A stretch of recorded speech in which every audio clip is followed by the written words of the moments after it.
Happy Monday, everybody. We're well into May. We are so excited to have Ashala here again. We're already all vibrating way higher.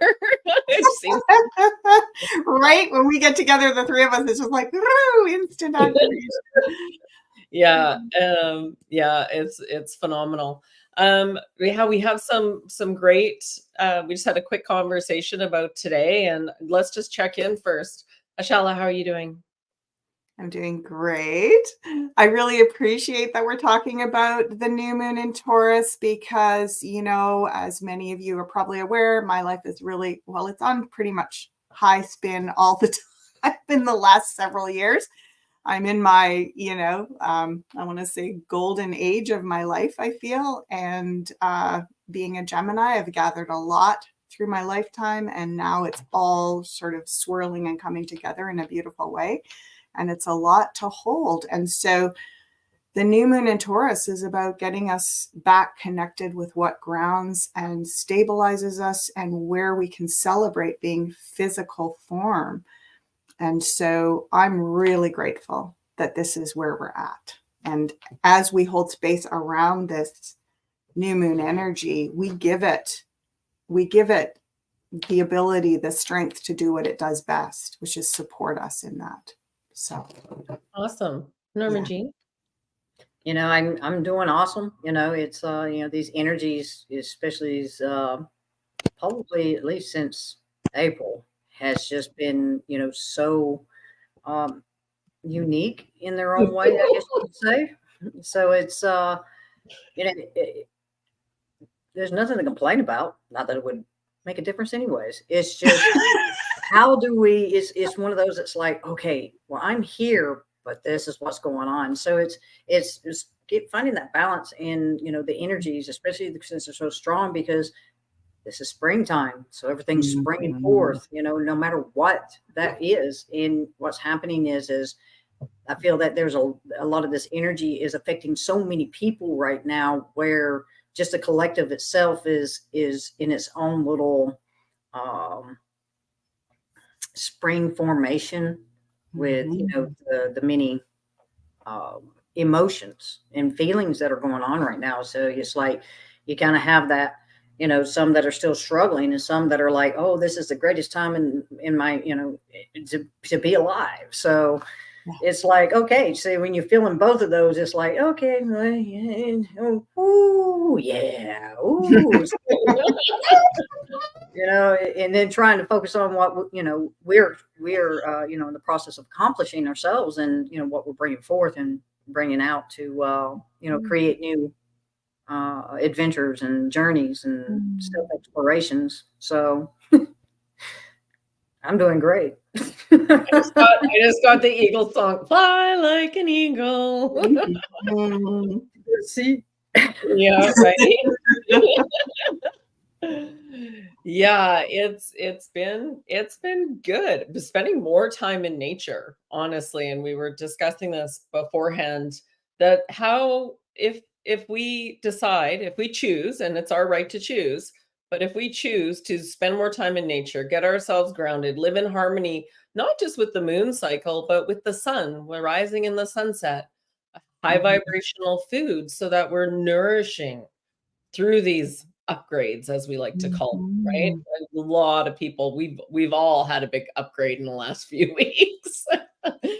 And the energies are pretty high right now. So, learning how you best manage. And I find if it's in harmony with nature, I always feel better. Always. So I'm looking forward to this transition through May and what magic it will bring, not just for us, but for the collective as well, and for Earth, and just the beautiful uplifting that I'm feeling. And I'm not saying it feels uplifting all the time, because there's definitely times where I'm like, I think I went to bed at like 8:30 last night. I didn't go to sleep right away, but I was like, I'm done.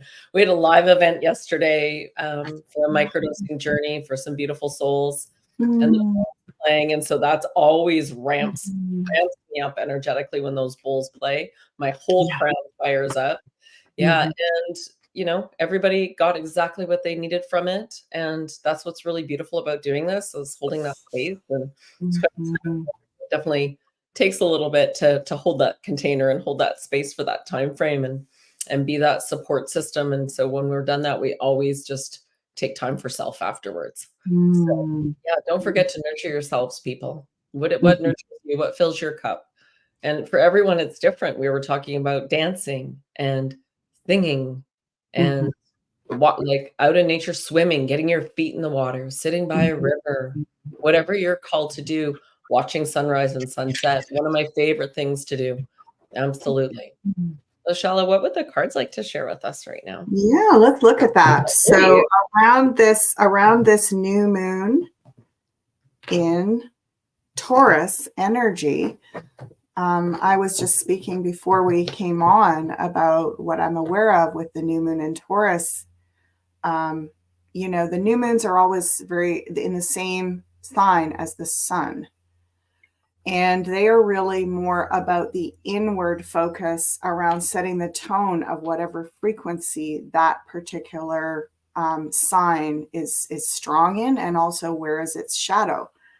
So there's a way that we can use that new moon time to look at the shadow pieces, maybe bring them out, air them out a little bit, and also to really celebrate and set a pattern of how we're going to integrate the strong aspects. So let's just reflect for a moment. What are the strengths of Taurus? The strengths of Taurus is that it's about celebrating being in physical form.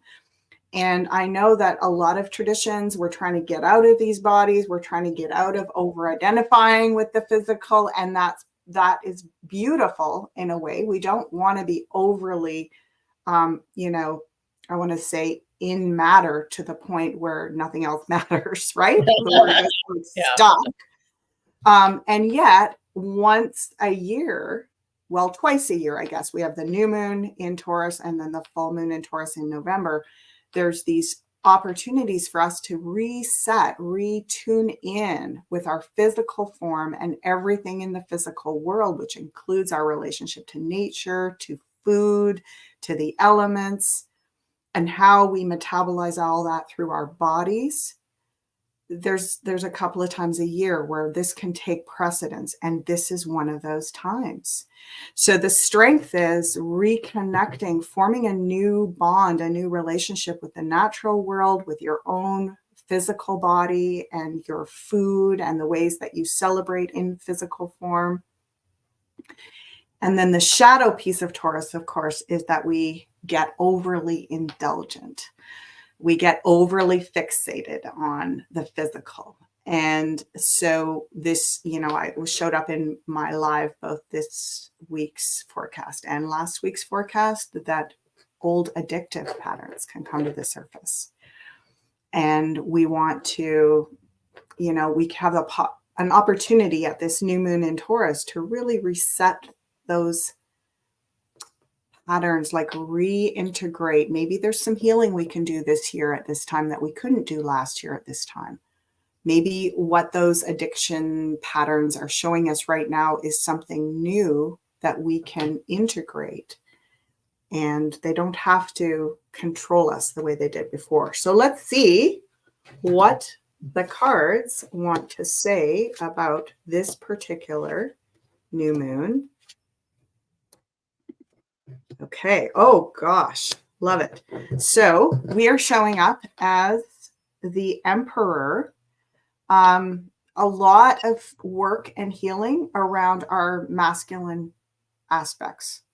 So everything going on out in the world, which is about, this card relates to power, authority, potentially domination, but also, you know, security and stabilization. So this is where we're working on collectively. I want to say it feels like a theme. It could even be this whole year or longer. And this new moon brings us to the Magician. So the magic of our intentions.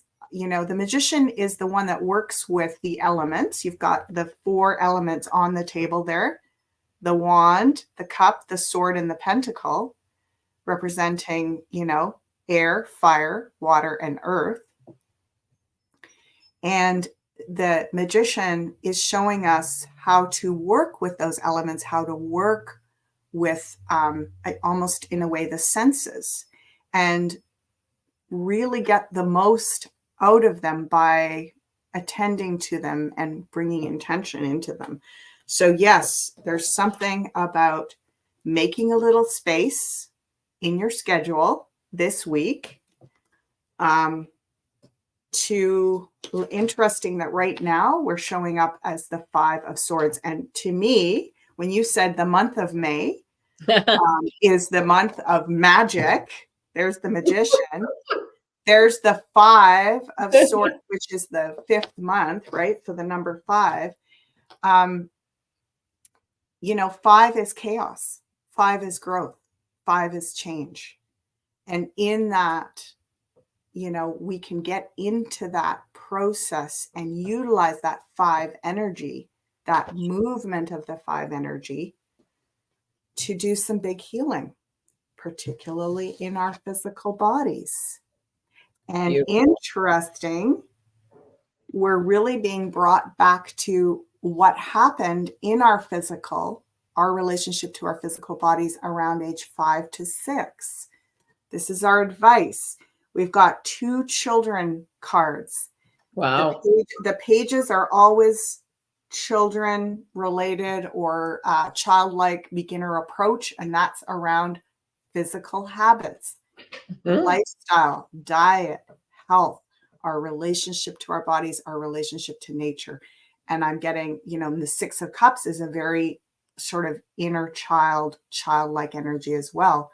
So I'm getting somewhere in age 5 of 6. What did we experience then that set a tone for how we relate to our physical bodies and how we feed and nourish and nurture ourselves? We're also coming into, this is the month where we celebrate the mother, which is not just our earthly mothers, but our Mother Earth. So again, how did we get nurtured around age 5 to 6? This is something I feel like we're working on this particular new moon. Yeah, that's super beautiful. And it's funny because there's definitely been a bit of a thing around sugar for us. And I'm like, oh yeah. And I remember being between 5 and 6 and not feeling safe. And that now I had to put up caution, right? Like I need to make sure that I'm safe, that my brother's safe. So yeah, that definitely rings true. And one way of feeling safe and feeling loved is to indulge. Mm-hmm. Well, yeah. I mean, sugar, we were programmed, certainly my generation, we were programmed that sugar was your reward. Yes. And it gave you that physical buzz. So it was like, good behavior, reward, physical buzz. Yeah. But then you get sort of hooked on that. And how do we say, well, now we're, we're much more evolved, and we realize that over the long haul, that just turns into a very unhealthy, addictive pattern, because sugar is extremely addictive. Yeah. It's not a natural, it's very processed, right? It's not like a natural, you would never be able to go up to a sugarcane plant and chew on it or put it in a kettle, make some tea out of it and get a buzz the way you do with any sort of refined sugar, even cane juice or whatever, right? So it's like the fact that it's been processed to the point where it is basically a form of drug that the body does not metabolize well. Yes. And then that becomes this arc of, metabolism and hormones and blood sugar highs and lows. And we associate that with rewards. Right. And so I've taken to baking I use Italian flour, I use cane sugar, right? And so there's definitely still some little segues on there that can be tweaked, but I'm like, okay, so what is it? Avocado and cacao as a pudding, right? So just coming up with better solutions. So I'll start sharing some of those. And I just want to say hi to Arlene, hi to Ada. Hi to Laura, and hi Mel. Happy born day, love. You're very quiet about that. Sneaky. Yeah. A week ago, I celebrated my born day being 55, feeling the energy, integration, and seeing the numbers. Love this. Sending love and gratitude. Yeah. Yeah. And Wow, double fives. yeah. So two of a kind is mastery, and mastering chaos and growth and the energy of change. It's like 55, mastery of that. Beautiful. Cool. Beautiful. And I agree with Ada. She says, I think as I grow up spiritually, need to upgrade my physical to keep up. Absolutely. Or your physical will force you to keep up. That's that's my take on it. And I'll leave that there. Yeah. Yeah. If you don't honor it. Yeah, absolutely. Yeah. And over on Rumble, Cross is saying, I try to keep my sugars to a minimum every day, but I admit I love my ice caps. Oh my. And a little bit isn't bad. And a little bit isn't bad. It's just when you start reading the ingredients on all the food, it's like, why is there sugar in this? Like I was at Whole Foods looking at for a friend who wasn't well. And this was like last winter. I was like, all the soups had sugar in it. I'm like, when did this happen? Since when does soup have sugar in it? I know it's like what's even more amazing is I read years ago about that most people should not take in but 9 grams of sugar a month. Okay. And most people are taking in 9 grams or more in a day. Yeah.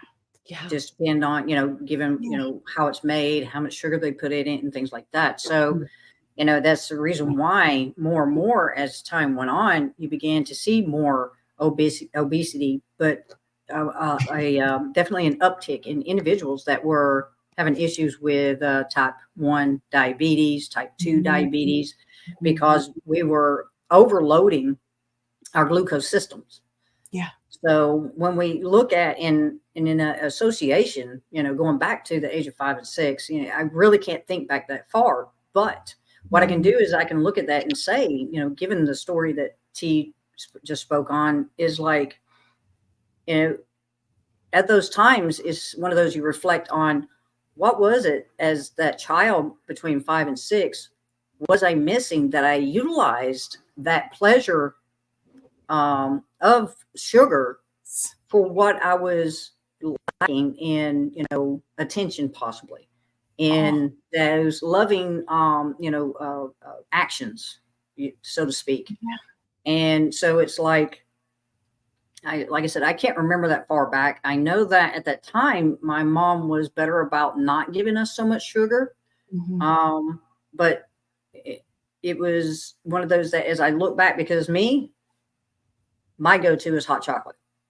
And when I'm feeling something, or when I'm feeling, I use it to fulfill something, because I feel like I'm missing something. But that's where that connection of the esoteric and exoteric come into play, because your esoteric self, the realm of where the higher being is bringing something to the surface for this exoteric experience through this vessel. And, it's a lot of that is that, as we were going through up in this time, being Gen Xers, that a lot of what we were programmed was that we needed something outside ourselves. We needed, and that distorted our understanding of that physical touch or that physical interaction, which kind of distorted our ability to understand the truth of what love actually represents. So when I look at these, it's like, okay, I'm wanting some hot chocolate. So I'm wanting to feel warmth. I'm wanting to feel, whatever that may be. But I know that is something I'm still working through, because it's just something that is still, I grow in and understanding the truth of the actions of what love really represents. So yes, totally. Well, you're reminding me as well, Norma, that when we were 5 and 6, that was the transition into the system big time. That's where we left our homes and were plugged into this institution. And if you think about it, especially like 6, So 5, you had the taste of going half day to kindergarten. And what did you do? You weren't allowed hardly outside at all. Suddenly, you know, if you think about 5 is where that energy is building, the chaos, the growth, the change, and the physical body is getting activated. It's the time when we should be running outside and playing and learning how to do things in nature and being almost like nature trained. And we were indoctrinated into an institution where we became these cogs in a machine. It's like, I mean, you know, think about how it felt to go to school, and the only reprieve we had was lunch and recess, and you're just like gobbling up whatever treat you got to try to just comfort yourself, knowing, I mean, that transition into grade 1, you're going to be in there all day. You're going to be sitting at those tables all day. Like, I mean, it's absolutely barbaric when you think about it, right? I can bring up this one thing that I do remember about that time that I absolutely hated. And it was the fact that I had to start wearing shoes. Right. I wasn't getting that contact with the earth like I was.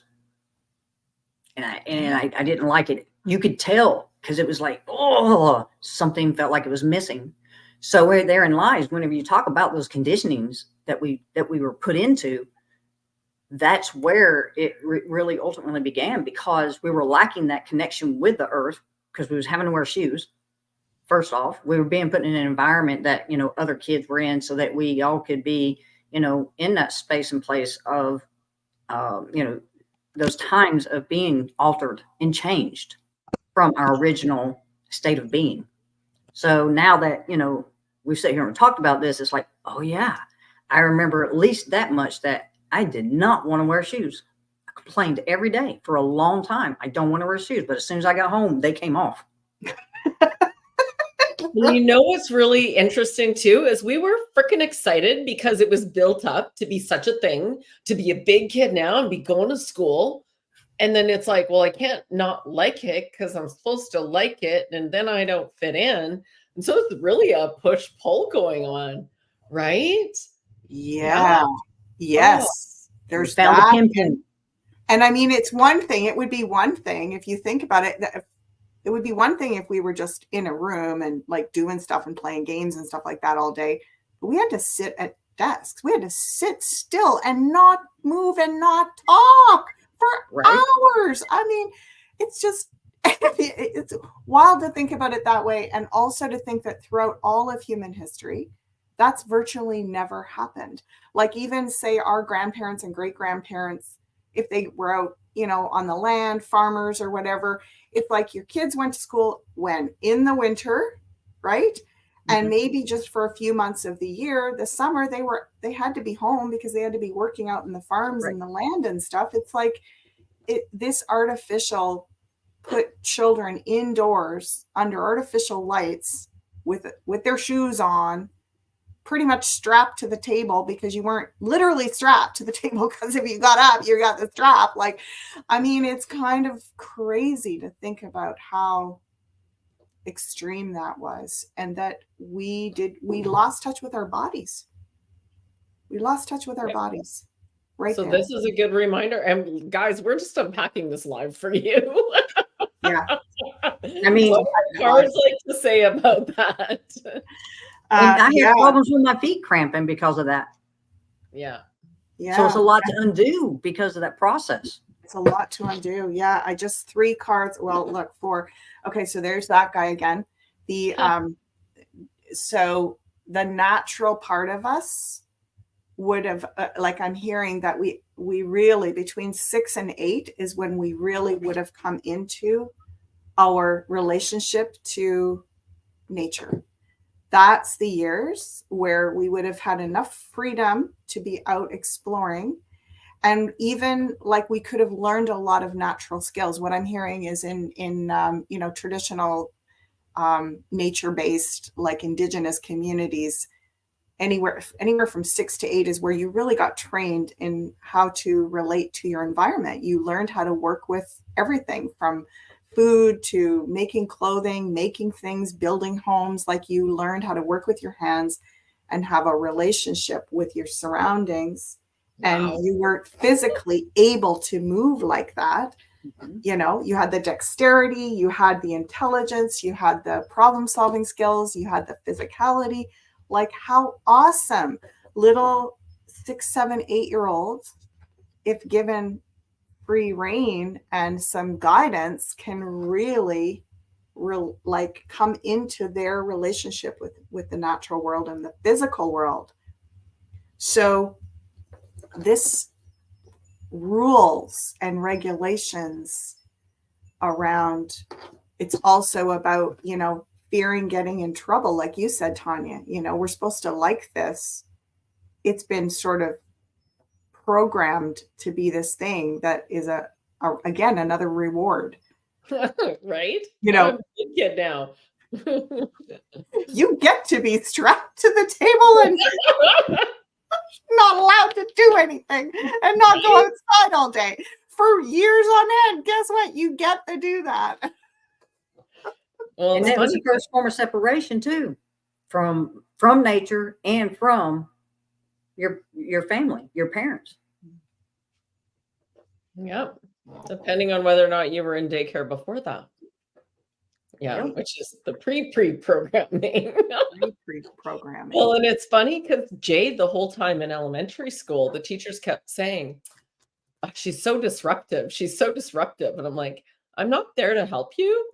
And it's up to you to give her more to do. She's bored. Yeah. She's bored. This is boring for her. Right? Which makes sense. And so as soon as I gave her like more helping things to do, she's right in there. She was just bored. And so it was very boring. She had to answer her pants. I had to get her like this little wiggle butt thing. And even then, you know, it called it her wiggle butt. She could sit in her chair and wiggle her butt and it was all good. Sometimes I need a wiggle butt, even now. Right? That's it, really. It feels like what we're doing is we're going back and retrieving the child from there. Right? This guy is like, he's on a mission. He's pretty fierce. He's got a bone to pick. And he's going, let's bring that inner child forward into now and let them have free reign in nature. So when you notice, if you're starting to feel those addictive cravings coming up or whatever, notice, are you putting yourself in lockdown like we got put in school? Right. Is it somehow related to how we are treating ourselves and saying we gotta go at life like it's pretty deep conditioning, right? We gotta go at life like sit indoors and work all day long. Yeah. And to remember too that it's be gentle on yourself. It's look how many years this has taken to get to where we are now. Now to expect it's those baby little steps every day. It's that averting attention. So maybe instead of reaching for that sweet, or instead of the Coke, have cacao, which is a heart opener, instead of the hot chocolate, and adjust your taste buds. Oh my gosh. Look at this.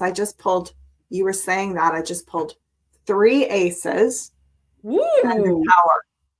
So aces are about reset, reset, reset, reset in the physical, reset in the emotional, blast through those old programs, and reset in the energy spirit body. So, and they're saying it in that order. So we start by resetting the physical, going, just do something different, as Tanya was saying, like choose something different intentionally, and then see how that feels, and intend that you're busting that old program, and then notice. I don't know if you've noticed, but once you start resetting some of those things, the body craves the better thing. Yes, like 100%. That's what's 100%. really cool. When you get to that point where your body's going, I don't want that thing. I want that. Yeah, absolutely. I can attest to that. I can attest because I've been eating oranges and apples and, and nuts and things like that. And my body's like, yes.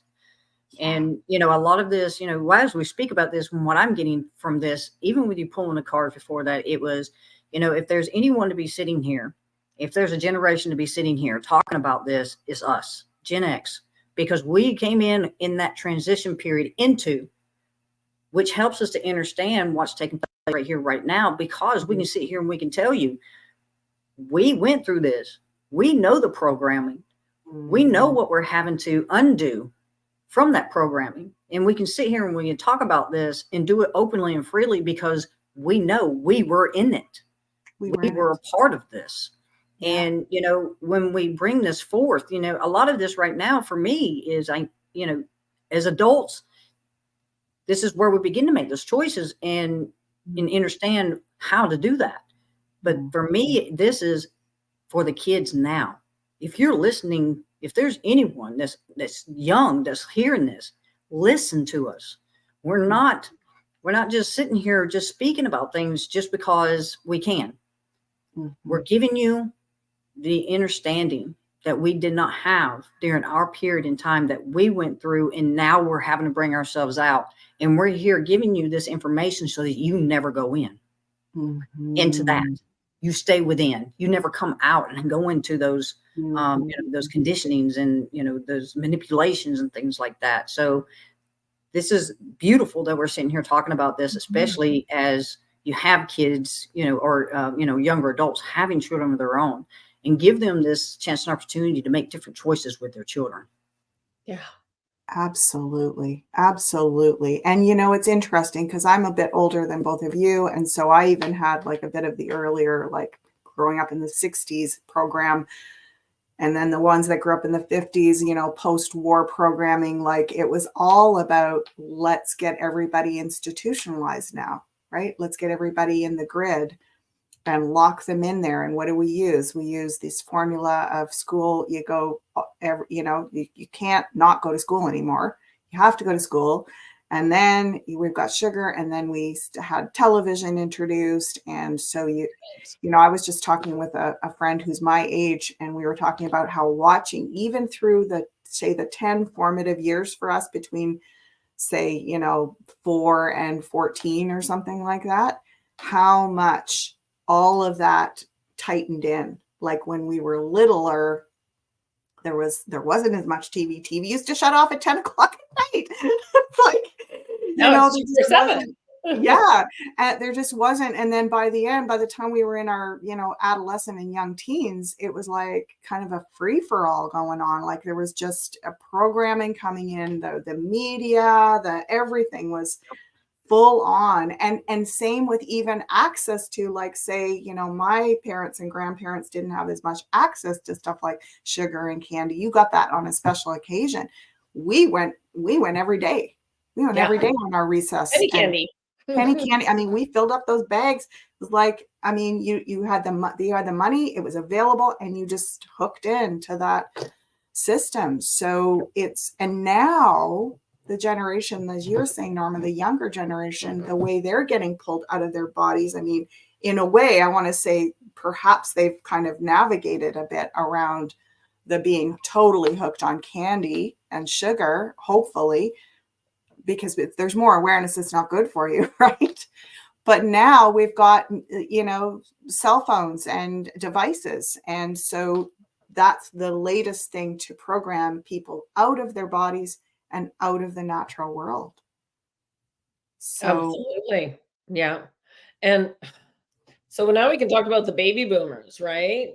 Because, and you want to pull some cards for them, because I find it interesting for the struggles they're in. And now they're in their retirement phase, which is supposed to be their golden years.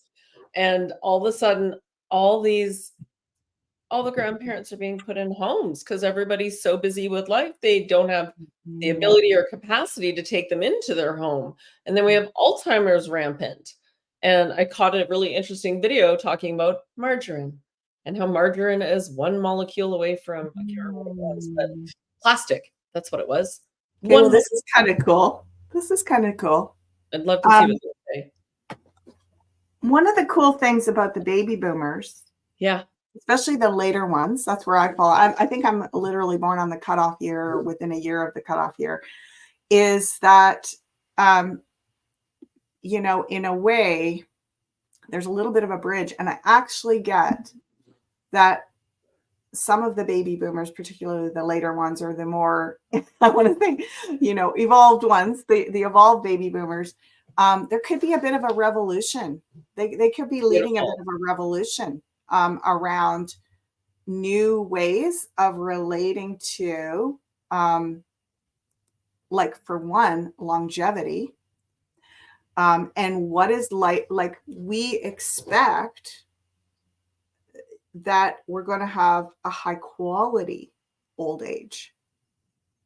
So even though there is still, I want to say the early baby boomers are in that generation where they're getting, put away in homes and all that kind of stuff. And then the travesty of what happened during the pandemic to them.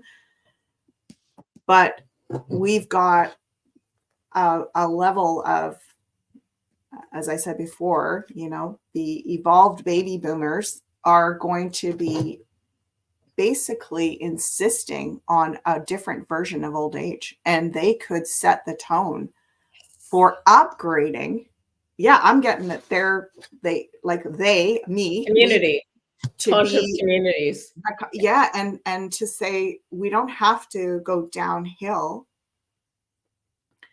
as we're aging. Like, we can live highly functioning, high quality, productive lives. It's not about like producing necessarily in the way that you do when you're 25, but it's actually maybe even more important productivity, because you're bringing your wisdom, your gifts, your talents.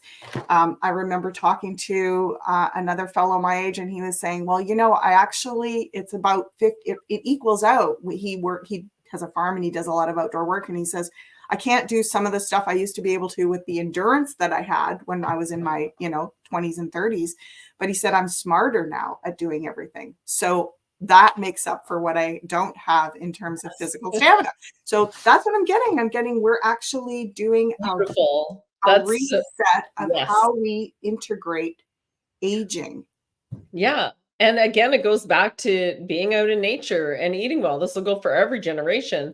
And I just want to mention that cross, which is Caroline, has a beautiful life. She's one of my favorite people because she takes care of her husband. She takes care of the chopping the wood. So she's out in nature, enjoying it and working her physical body. And she's got the best attitude. It's just, we're so grateful to have you, Caroline, just so you know. Thank you for that. Yeah. So valuable.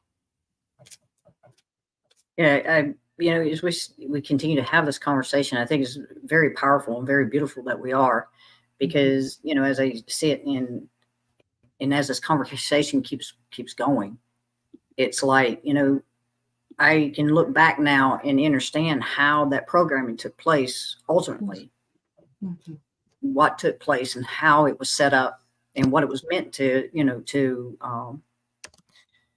bring forth. Yeah. And, a lot of it is like, we can't undo what took place. We can only become aware of it. But the one thing we can do is continue to provide this awareness so it can begin to stop. Yes. Yes. And I do believe we can actually, like soul retrieval, we can draw ourselves back from that. Yes. Because you know a lot about this, Tanja. I feel like you can speak to this. Well, I believe when one works on self, because your DNA has your lineage in it, and then your auric field, which can go out to the 15 dimensions, has all the parts of you and all the other dimensions as well. Whatever you do in this physical shifts the present, shifts the past, and shifts the timelines of the other timelines as well. So we're much more powerful in this physical form than we give ourselves credit for. So everyone's trying to chase away and run away to 5D. I just want out of here. That's like, this is the gift, guys. This is the gift to be in this body, to have these senses. And I believe your thoughts are even a sense. You're not the one speaking. You're not the one thinking. You're the one observing that. And so you have an opportunity to separate your soul, because your soul is separated from it, and observe what is going on in this physical and observe it from a new perspective. And you'll find your monkey mind slows down.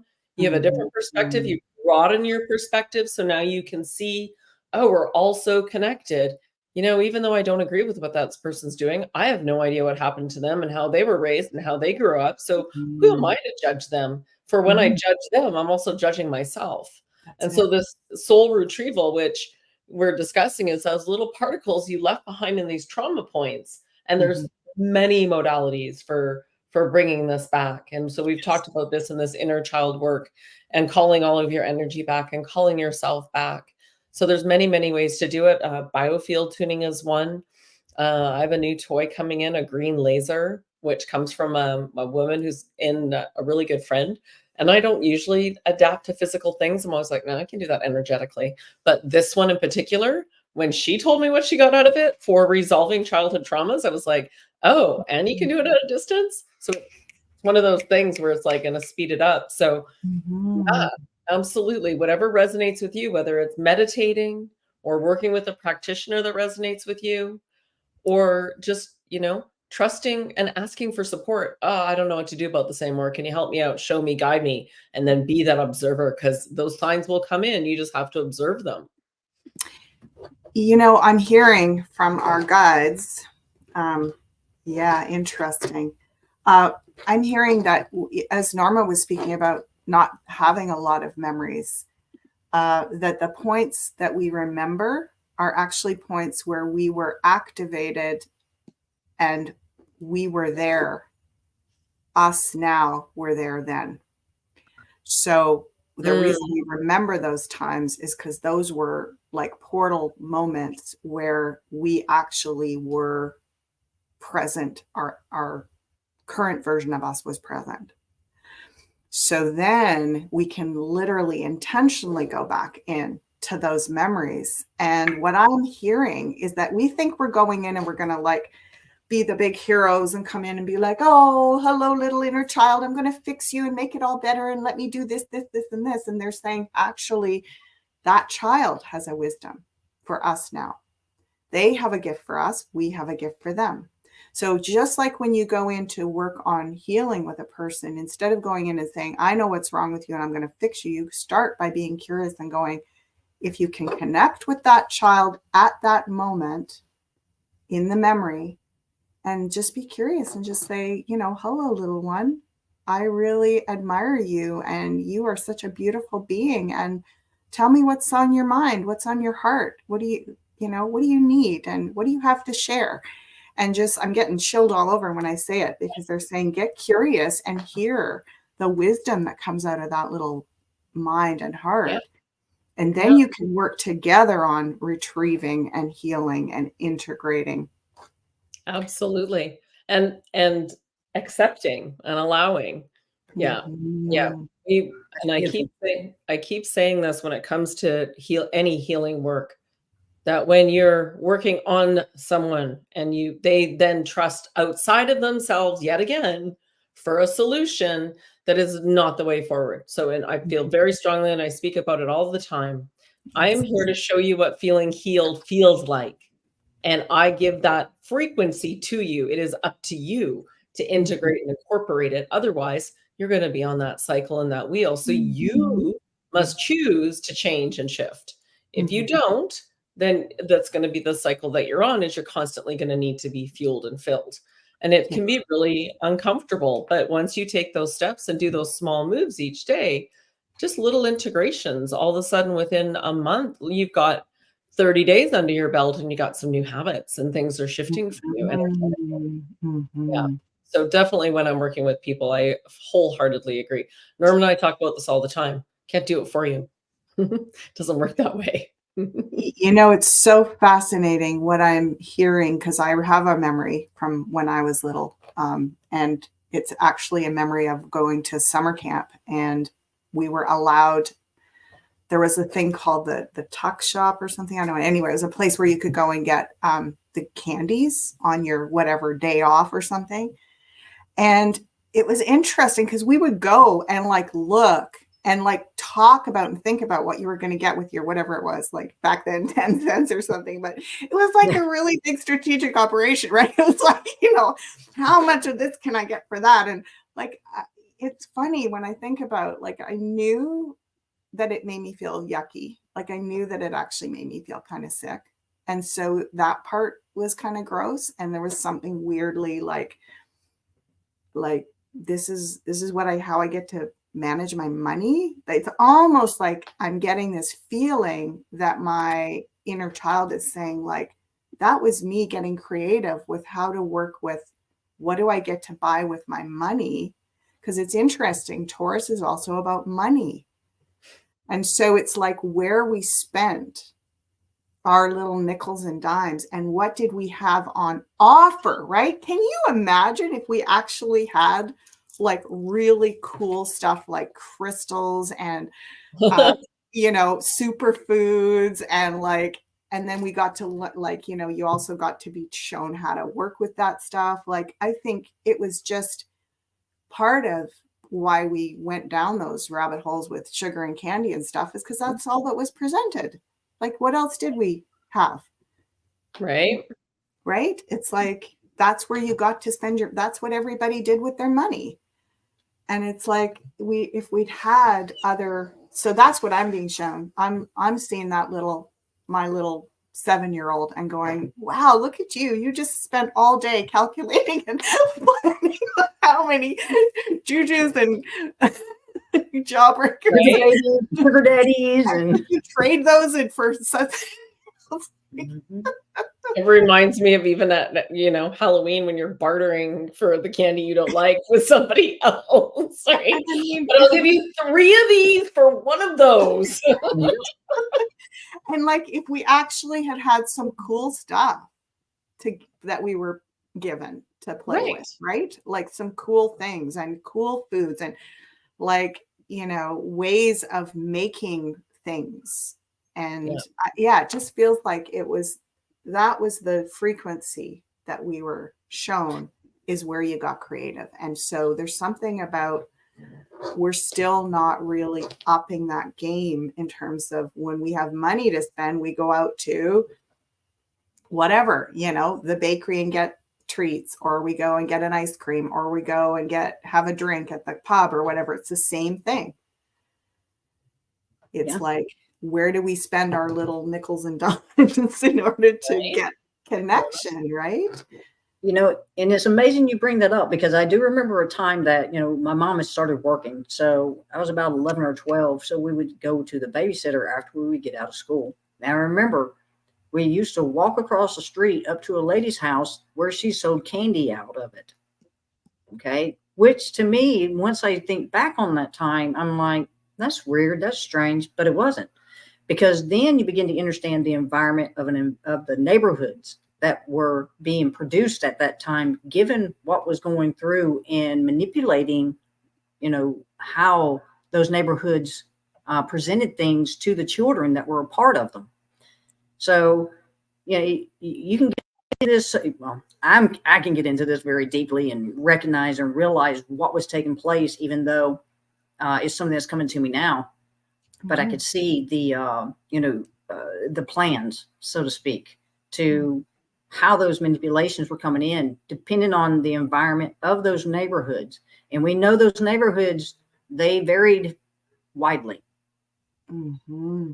And depending on who would come in there, and, a lot of that had to do with what they were bringing in, what was, the way. So, for example, I can't say this is just as an example, things like the YMCA or a community gathering place, depending on who it was they sent in that would run it and that would give them the material that they would hand out to the parents that were in that neighborhood. So, it's in that recognition that I bring this forth, so that way, hopefully, me bringing this forward helps ones that watch this that take recognition for the now time space. Mm-hmm. What are you being fed now to alter your understanding of what's taking place in your environment, much less even if there's neighborhoods anymore, because now it's just suburbs, cities, and then countryside. Yeah, totally.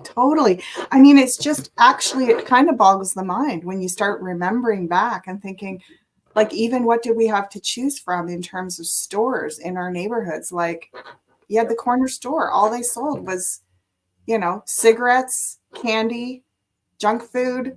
It's like Coca-Cola. Yeah, that's where you got, right? And eventually lottery tickets. Yeah. For some reason, I'm having this funny memory of, I can't remember what it's called. Maybe one of you two know, but over in Salt Spring Island, they have this store. I know my daughter said it was like like a big box store for hippies, but anyway, it's a place where there's just all this bulk, mostly organic, and all this superfood. And you go there and it's just like really wild because there's just big bins of all this superfood, elixirs and raw cacao and this and that. And I'm like, wouldn't it have been like, just try to imagine, because I feel like also we used to like making pies and potions and mud pies and like, so we had this way, like we went and bought candy, but we also had this thing where it was like, we want to make something wild, right? It's like you were, stirring up your wild stuff. And it's like, wouldn't it have been cool if we could have actually gone and got like really cool things and like learned how to make, like been given a little bit of guidance on making our own like superfood elixirs or something. Like imagine. Alchemy, the truth of alchemy. Yeah. Right. I had an easy bake oven. Yeah, exactly. And can you imagine if we would have had something like I don't know, like a superfoods juicer or something, and then like we could have learned and explored and experimented with putting different flavors together. And so I'm just reimagining, like my soul and my heart is saying, let's imagine our inner children, our child selves of 5, 6, 7, 8, say, having a totally different frequency of options available, and imagine them, what they would have got up to and how much fun they would have had and how they would have felt. Because you're talking about doing like the microdosing and cacao ceremonies. It's like, how would they have felt if they were actually, alchemizing something with small amounts of, and learning, it's not safe for kids to have very much cacao, even though we were given chocolate Easter bunnies by the truckload, right? And, we're not supposed to have caffeine as children, but we were given Coca-Cola. Right. Like, yeah. It couldn't have been worse than that. Putting some raw cacao in there would have been just pretty super, right? Literally. Yeah, absolutely. Oh, we have a little sidebar note. So Ashala and I are both wearing the same necklace cross. It's labradorite. Again. And you know what? I've never even thought of that when I put this on this morning. I forgot all about that. Yeah. This one came from Michelle. So thanks, Michelle. She's listening probably. Yay. Yeah. Absolutely. Yeah. And then I've got my little addition of my ankh is on there, my little silver ankh from Egypt. Oh, lovely. And then this I had made in Egypt, which has all my spiritual animals on it. And it's my little sword. How about the next month? Can we do a little poll for that? Totally. Yeah, even in the next couple of weeks, right? Because we're meeting again in a couple of weeks. So yeah, we are.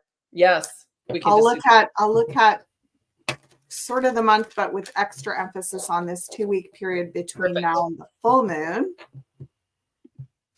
And that full moon is in what? Let's see, that is in June, Gemini, Sag, full moon in Sag. I think it's a full moon in Sag. I'm so impressed you know all this.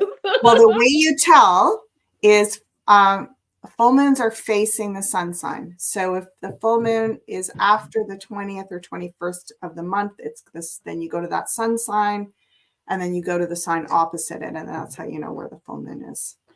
Okay. So let's look at what do we need to know about this next couple of weeks?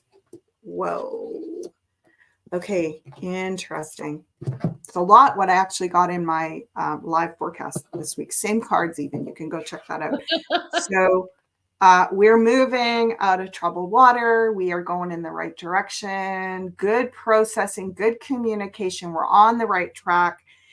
We're coming out of a frequency of reciprocity, a feeling of counting our blessings instead of feeling the sorrows and the disappointments. Now, you can say, well, how come things are coming up then? How come things are coming up? This is the heart surgery card, and it's always about things that have happened in the past. So it's never, when you see this, it's never about, oh, the things are going to get really bad. It's things were bad, and now it's coming to the surface to be healed. And if you think about the layers and layers, they're showing me it's almost like scar tissue. And as we like transform and shed our old skins, like the older scar tissue from deeper down comes to the surface. So it's not that we're going backwards or doing something wrong. It's just more evolutionary healing. And this feels like interesting that we were just talking about the physical body. We were just talking about childhood. So allowing for things to continue to come up and be healed very swiftly. Yes. Integrated very swiftly. And we continue, I'm just going to put those two over that now. We continue to upgrade. So this card here, Four of Wands, is the natural upgrade. This isn't where we have to push or force or try. It's just energetically, we are naturally being upgraded. And this was the answer to what is the next 2 to 4 weeks going to look like. Beautiful. Swiftness. Lots of energy. Number 8. And then we've got as our advice also productivity. So, if there are things coming up from the past to be healed, you don't need to sort of go, oh, okay, I got to clear everything off the schedule and it's going to take me weeks to go through this. No, it's just like, let that surface and integrate whatever, there's something about not needing to do all of it all at once. Something about like, just do this little portion that comes up and then carry on. There's a lot of this carrying on and feeling a building momentum of energy and productivity. So that's also what I saw for this. Absolutely. And I did catch some of your spread. Yeah, that was good. And it's funny because I always look at the 3 hearts too. It's an opportunity when we move things through the heart to see it from that new perspective. Mm-hmm. And it's also that connection of mind, body, spirit as well within that situation or what is coming up for you. Yeah, to integrate it all the way through. This is a little bit like having a sliver, and it literally is when the sliver starts to grow itself out, you don't have to do a lot. You just let it sort of fall out naturally. So again, it's almost more just giving it a nod and saying, yes, thank you. I see you. I feel you. I feel you. Thank you for continuing to evolve and heal. And I'm not going to like fixate on that because there's no other swords here. Oh, except for the first one, which is us moving out of troubled water in a good sort of speed and process, pretty awesome, really. Yeah. Beautiful. Well, as usual, it's always good to see you. And we look forward to announcing soon that Ashala is going to be coming to the Vedette with us in July. Oh, I just announced it. And David's coming to host the sweat. So yeah, that's all been confirmed. Oh my gosh. Yes, yes, yes. Beautiful. Yeah. So yeah. And we really look forward to it as we always do. And so yeah. And we love seeing you, and we'll see you again coming up for the full moon. In the meantime, is there any last words you'd like to share? Well, I really feel like this was a very special, precious reveal from our inner children today. And unexpected. Like I didn't have any pre-awareness of that. It literally has come through. And so that is also everyone that's watching, and all of your energies is the collective impetus that brought that information forward. So it's your gift to yourself. Yeah. Anybody watching this, sit and feel through it. Maybe even make some notes and take the opportunity to do some inner work. It's your gift. Yeah, absolutely. Norma Jean? It's I agree, Shala. Us brings forth. I mean, I don't think any of us here thought we'd be bringing forth anything about our childhoods, but it was very eye opening, especially for me. And I know it was for y'all in your own way too. But me, I'm like, oh, I got some material. So hearing you speak about that, these old wounds, the deeper ones, are going to come forth for us to look at and to see, to understand the significance of that period in time. Because even earlier, as you was talking about, these are times that we were most present. Those are our markers in time, and we created them for a reason, and it was to be able to go back and to be able to see something that we needed to see in that time. So as we talk about that, those old wounds are going to come up. What that told me was new skin. New skin. New skin. We are getting new skin. It's yeah. It's shifting. Yeah. And I think for my parting words, I just want to have so much gratitude for all of you listening and watching and supporting. And we do this for you. We get something out of it too, but we really love to share, because in this open format like this, magic comes through all the time. Oh yeah. Yeah. And that's, I keep saying, if you can choose to look at it like the whole world's falling apart, or you can choose to look at it and go, wow, changes abound. This is the most amazing adventure game ever. Charmed. It's your choice to have which perspective. Can you Yep. find the joy in each day? Can you find another perspective? And we love you.